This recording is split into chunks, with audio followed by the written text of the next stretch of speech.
நம்ம சேனல்ல பார்க்க போறது நெட்ஃப்ளிக்ஸ் சீரிஸான the legend of blue sea story. ஒரு நல்ல நேர்மையான அதிகாரி தான் கிம். அவருக்கு சின்ன வயசுல இருந்தே செஹாவான ஒரு கடற்கன்னியே தெரியும். அவங்க 2 பேரும் ரொம்ப பாசமா இருந்தாங்க. ஒரு கட்டத்துல காதலிச்சாங்க. ஆனா மனுஷனா டாம் கடற்கன்னியான சேகாவோட வாழ முடியல. அவருக்கு வேறொரு பொண்ணோட கல்யாணம் நிச்சயமாயிடுச்சு. டாம் சந்தோஷமா வாழணும், தன்னை பத்தி நினைச்சு கஷ்டப்படக்கூடாதுன்னு நினைச்ச அந்த கடற்கன்னி ஒரு முடிவெடுத்தா. ஒரு பவர் இருக்கு, முத்தம் கொடுத்தா அந்த மனுஷனோட நினைவுகள் எல்லாத்தையும் அழிச்சிடலாம். அதே மாதிரி அவ முத்தம் கொடுக்க அவளோட நினைவுகள் எல்லாமே அழிஞ்ச போகுது. கொஞ்ச காலத்துக்கு பிறகு லார்ட் யாங்னு ஒரு பேராசை பிடிச்ச வில்லன் கடற்கண்ணியை பிடிச்சிட்டு பயணம் செய்றாரு. அவன் மறுபடியும் சோஹாவை பிடிச்சு டாம் ரியாங் முன்னாடி கொண்டு வந்து நிறுத்துறாரு. டாம் ரியாங் மறுபடியும் சோஹாவை பார்க்கிறாரு. அவருக்கு பழைய ஞாபகம் வரலனாலும் ஒரு இனம் புரியாத பாசம் இருக்கு. அவர் அவனை எப்படியாவது காப்பாற்றணும்னு போராடுறாரு. ஆனா அந்த வில்லன் யாங்னால 2 பேருக்கும் மறுபடியும் ஒரு சோகமான முடிவுதான் நடக்குது.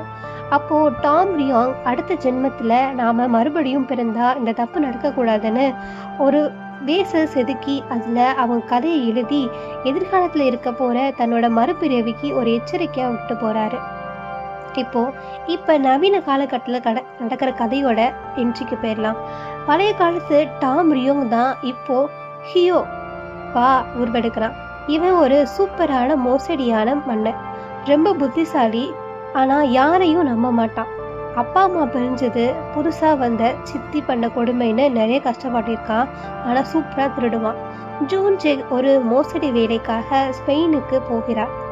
அங்க ஒரு ஹோட்டல் ரூம்ல திடீர்னு ஷிம் சாங் என்கிற கடற்கன்னியை பார்க்கறான். மனித உருவுல வந்து நிக்கிறா அவ.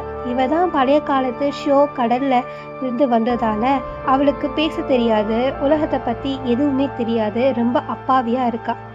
ஷியோங்க பார்த்ததும் ஜூன் சேக்கு அவகிட்ட இருக்கிற அந்த விலையுயர்ந்த வலையில திருடணும்னு ஆசை வந்துருச்சு. அந்த வளையலுக்காக அவளை தன்னோட வீட்டுக்கு கூட்டிட்டு போறான்.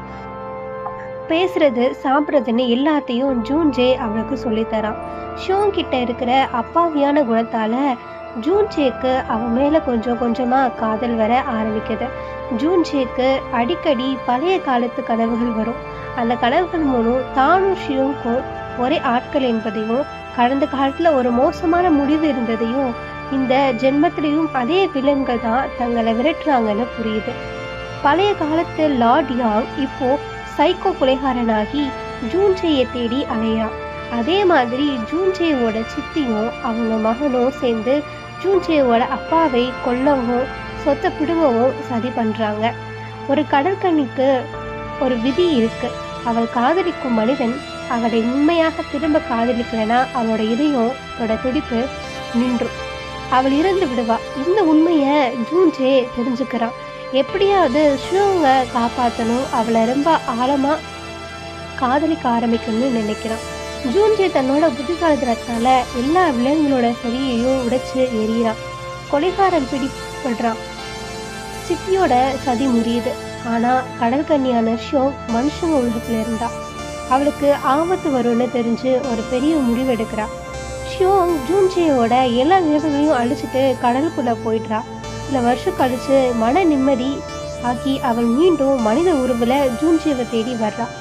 ஷியோங் திரும்பி வந்த போது ஜூன்ஜி அவளை பார்த்ததும் அவளை பத்தின எல்லா விஷயங்களையும் அவள் கடற்கன்னிங்கிற உண்மையும் தனக்கு இன்னும் ஞாபகம் இருக்குன்னு ஒரு குண்டை தூக்கி போடுறா. அவங்களோட நிபந்தனையற்ற காதல் காரணமா இந்த ஜென்மத்துல அந்த காதல் வெற்றி அடையுது. 2 பேரும் சேர்ந்து சந்தோஷமா வாழ ஆரம்பிக்கிறாங்க. இதுதான் இந்த கதையோட ஷார்ட் ரிவ்யூ. இதை நீங்கள் ஃபுல்லாக பார்க்கணுன்னா நெட்ஃப்ளிக்ஸில் பார்க்கலாம். இதோட பேர் the legend of blue sea story. இது 20 பார்த்தா நெட்ஃப்ளிக்ஸில் சீரீஸாக இருக்குது. சரி, நாளைக்கு வேறோட கதை சுருக்கத்தோட உங்களை சந்திக்கிறேன்.